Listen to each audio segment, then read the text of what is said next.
முன்மொழியப்பட்டுள்ள பயங்கரவாத தடுப்புச் சட்டம் பொதுமக்களுக்கு ஆபத்தானதாக அமையக்கூடும்.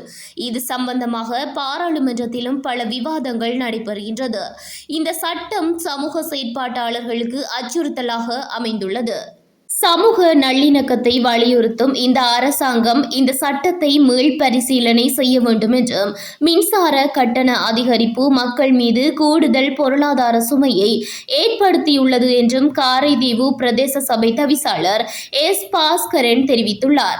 நேற்று நடைபெற்ற சபை அமர்வில் உரையாற்றிய அவர், பயங்கரவாத தடுப்புச் சட்டம் போன்ற விசேட சட்டங்களில் தெளிவான பாதுகாப்பு ஏற்பாடுகள் அவசியம். இல்லையெனில் அது பொதுமக்களின் அடிப்படை உரிமைகளுக்கு பாதிப்பை ஏற்படுத்தும் அபாயம் உள்ளது.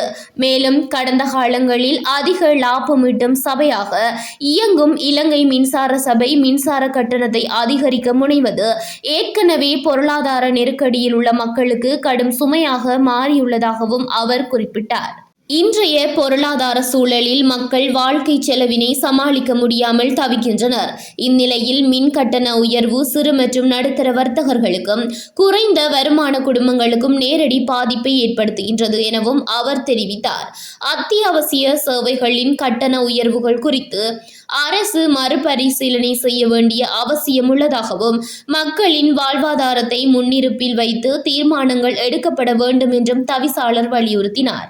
இதனைத் தொடர்ந்து சபை நடவடிக்கைகள் வழமை போன்று நிகழ்ச்சி நிரலின் அடிப்படையில் முன்னெடுக்கப்பட்டமை குறிப்பிடத்தக்கது.